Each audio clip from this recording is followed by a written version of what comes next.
Hi అండి, welcome to దుర్గాదోమతోటి Telugu channel అండి. ఎలా ఉన్నారు? బాగున్నారా? నేను కూడా చాలా బాగున్నానండి. అలాగే మీరు కూడా బాగున్నారని మనస్ఫూర్తిగా కోరుకుంటున్నాను. అయితే ఈరోజు వీడియో వచ్చేసి గోంగూర చికెన్ అండి. సూపర్గా ఉంటుంది, చాలా చాలా బాగుంటుంది అనమాట. ఈ విధంగా సేమ్ ఇలానే వండుకోండి. తాలింపు పెడుతున్నాను చూసారు కదా గోంగూర. అదేంటి గోంగూర చికెన్లో తాలింపు ఏంటి అని అనుకోవద్దండి, చాలా బాగుంటుంది అనమాట. ఇలా తాలింపు లాస్ట్లో పెట్టుకుంటే మా అమ్మగారు అయితే ఇలానే చేసేవాళ్ళు. అసలు మేమైతే లొట్టలు వేసుకొని తినేసేవాళ్ళం అనమాట. చూసారు కదండి, చాలా చాలా బాగుంటుంది. ఈ విధంగా మీరు కూడా చేసుకోండి, మీకు కూడా చాలా బాగా నచ్చుతుంది అనమాట. ఇది ఎలా చేయాలి ఏంటి అనేది నేనైతే చూపించేస్తాను, మీరు చూసేసేయండి. ముందుగా గోంగూరని శుభ్రంగా ఒలిచి 2 సార్లు శుభ్రంగా కడుక్కోవాలండి. ఇసుకుంటుంది అనమాట, అందుకని వడకట్టుకుంటూ శుభ్రంగా జాడించుకొని కడుక్కోవాలన్నమాట. ఈ విధంగా ఒక గిన్నెలో వేసేసి, చూసారు కదండి, ఈ విధంగా గిన్నెలో వేసేసాను. ఆ తర్వాత మనం ఉల్లిపాయ పచ్చిమిరపకాయలు కూడా సన్నగా కట్ చేసేసుకున్నవి వేసేసుకుందామండి. ఇదిగోండి చూసారు కదా, ఒక్క ఉల్లిపాయ అండి, మీడియం సైజు ఉల్లిపాయ ఒకటి వేసాను. అలాగే పచ్చిమిరపకాయలు గల్లుప్పు కూడా వేసేద్దామండి. ఇప్పుడైతే ఒక 5-6 పచ్చిమిరపకాయలు అండి ఇలా ముక్కలు చేసి వేస్తున్నాను. అలాగే గల్లుప్పు వేస్తున్నానండి. పులుపు ఉంటుంది గోంగూర, అందుకని కొంచెం ఉప్పు కారం అనేది ఎక్కువే పడుతుందండి. ఇప్పుడు చూసారు కదా, పచ్చిమిరపకాయలు వేసి కూడా కొంచెం 2 స్పూన్లు అయితే నేను కారం వేసాను అనమాట. ఇలా సిమ్లోకి పెట్టేసేసి మూత పెట్టేసేయండి. చక్కగా చూసారు కదండి, ఒక 2-3 మినిట్స్కి ఎన్ని నీళ్ళు వచ్చినాయో. వాటర్ అనేది పొయ్యొద్దండి. మనం గోంగూర జాడిచ్చినప్పుడు దాంట్లో నుంచి కూడా కొంచెం లైట్గా వాటర్ ఉంటాయి కాబట్టి, మళ్ళీ ఆ పైగా గల్లుప్పు కూడా వేస్తాం కాబట్టి చక్కగా నీళ్ళు అనేది ఎక్కువ వచ్చేస్తాయండి. నీళ్లు పోసి మాత్రం అస్సలు ఉడికించొద్దండి, ఇది మాత్రం గుర్తుపెట్టుకోండి, అసలు టేస్టే మారిపోతుంది. చూసారు కదా, నేను పక్కకు పెట్టేసుకున్నాను గోంగూర. ఇప్పుడైతే కళాయి తీసుకొని ఆయిల్ వేసి, అలాగే ఉల్లిపాయ పచ్చిమిరపకాయలు వేసానండి. ఉల్లిపాయ పచ్చిమిరపకాయలు వేసిన తర్వాత ఇలా ఆయిల్లో మిక్స్ అయ్యేలాగా కలుపుకోండి. చూసారు కదా, కొంచెం ఫ్రై అవుతున్నప్పుడు అల్లం వెల్లిపాయ పేస్ట్ కూడా 1 స్పూన్ వేసానండి. ఇది కూడా ఆయిల్లో మంచిగా ఫ్రై అయిపోవాలన్నమాట. ఇలా ఫ్రై చేసుకున్న తర్వాత కడిగి పెట్టుకున్న చికెన్ వేసేస్తున్నాను. చూసారు కదండి, ఇది కూడా ఆయిల్లో మంచిగా ఫ్రై అయితేనే కూరకు టేస్ట్ ఉంటుందండి. చూసారు కదండి, ఈ విధంగా ఆయిల్లో మిక్స్ అయ్యేలాగా కలుపుకోండి.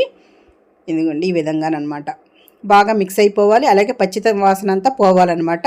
ఇలా కలుపుకున్న తర్వాత అది ఒక పక్కన ఉడుకుతూ ఉంటుంది. ఇప్పుడైతే గోంగూర చూసారు కదండి, నీళ్లు చక్కగా మగ్గిపోయినాయి. ఇలా ఉంటే సరిపోతుందండి, ఇంకిపోయినాయి కదా నీళ్ళన్నీ కూడా. ఇదిగోండి ఇప్పుడైతే స్టవ్ ఆఫ్ చేసేసుకొని కొంచెం చల్లగా అయిన తర్వాత ఈ విధంగా మెదిపేసుకుందామండి.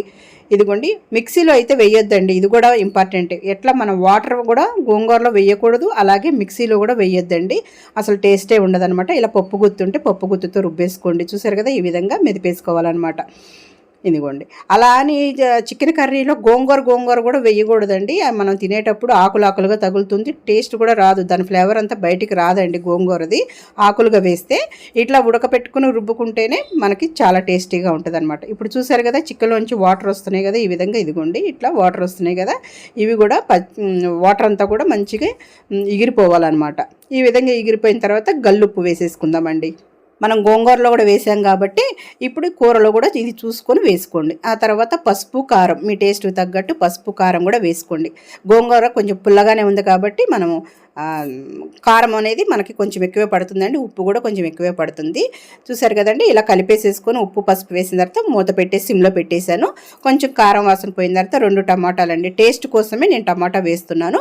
ఒకవేళ మీ దగ్గర గోంగూర పుల్లగా లేదనుకుంటే కనుక గోంగూర ఉడికించేటప్పుడు 2 టమాటాలు వేసుకోండి, ఓకేనా. ఇప్పుడు చూసారు కదా, కొంచెం టమాటాలు కూడా మగ్గిన తర్వాత నేను వాటర్ వేసేస్తున్నాను. చూసారు కదండి, ఒక గ్లాస్ వేసాను అనమాట వాటర్. ఒకసారి కలిపేసుకొని మూత పెట్టేసుకుందాము. సిమ్లకి హైకి మధ్యలో పెట్టి ఉడికించుకోండి. చక్కగా కూర దగ్గర పడిన తర్వాత గరం మసాలా అండి, ఇంకా అంతకంటే ఎక్కువ వేయనవసరం లేదు, ఒక 1/2 స్పూన్ వరకు వేసాను అనమాట. ఈ ఒక్క మసాలా వేస్తే సరిపోతుంది. చూసారు కదండి, మళ్ళీ మూత పెట్టేసుకొని ఇప్పుడు చూద్దామండి. గోంగూర రుబ్బి పెట్టుకుందాం కదండి, అది కూడా వేసేసుకుందాం. ఇలా మనకి ఎంత కావాలో అంత వేసేసుకోండి. కొంచెం ఎక్కువ ఉన్నా సరే మనం ఫ్రిడ్జ్లో పెట్టుకుంటే ఇంకా వేరే కర్రీల్లో కూడా వాడుకోవచ్చు అనమాట. చూసారు కదండి, ఈ విధంగా కలిపేసుకోండి. ఒక్కసారి కలిపితే మనకి తెలిసిపోతుంది గోంగూర ఇంకా పడుతుందా లేదా అనేది తెలిసిపోతుంది అనమాట. ఇంకొంచెం తక్కువ అనిపించి నేను మళ్ళీ ఇంకొక 2 గరిటెలు అయితే వేసానండి. చూసారు కదా, ఈ విధంగా ఒకసారి అయితే కలిపేసేసుకోండి. ఇప్పుడైతే మూత పెట్టేసేసి సిమ్లో పెట్టేసేసేయండి. చక్కగా గోంగూర అనేది చికెన్కి బాగా పడుతుందన్నమాట ఆ పులుపు. ఇప్పుడైతే మనం ఒక చిన్న కళాయి తీసుకుని దాంట్లో తాలింపు దినుసులు అలాగే ఎండుమిరపకాయలు వేసుకుందామండి. తాలింపు వేసుకుంటే ఈ చికెన్ కర్రీకి చాలా బాగుంటుందండి. మా అమ్మగారు అయితే ఇలానే చేసేవాళ్ళు అనమాట. అలాగే వెల్లుల్లి రెబ్బలు కూడా వేశాను. చూసారు కదండి, చాలా టేస్టీగా ఉంటుంది ఇలా తాలింపు పెట్టుకుంటే. ఇక వెల్లుల్లి రెబ్బలు కూడా వేసిన తర్వాత కొంచెం కరివేపాకు కూడా వేసుకుందామండి. ఇలా కరివేపాకు కూడా వేగిన తర్వాత ఇంకా స్టవ్ ఆఫ్ చేసేసుకొని మనం చికెన్ కర్రీలో వేసేసుకుంటామేనండి. చాలా చాలా టేస్టీగా ఉంటుంది అనమాట. మ్యాక్సిమం గోంగూర కొంచెం పుల్లగా ఉండేలాగా చూసుకోండి. అలాంటి గోంగూర అయితే చాలా బాగుంటుంది అనమాట ఈ కర్రీకి. చూసారు కదా, ఇంకా 2 ఆకులు ఏమి ఉన్నాయని పక్కన అది కూడా వేసేసాను. చూసారు కదా, చక్కగా ఈ విధంగా ఫ్రై చేసేసుకోవాలి తాలింపు అనేది. చూసారు కదా, ఇప్పుడు మూత తీసేసి దీంట్లో వేసేద్దామండి. ఇప్పుడు లైట్గా ఊరికే అట్లా కలిపేసేసి మళ్ళీ మూత పెట్టేసేసి స్టవ్ ఆఫ్ చేసేద్దాము.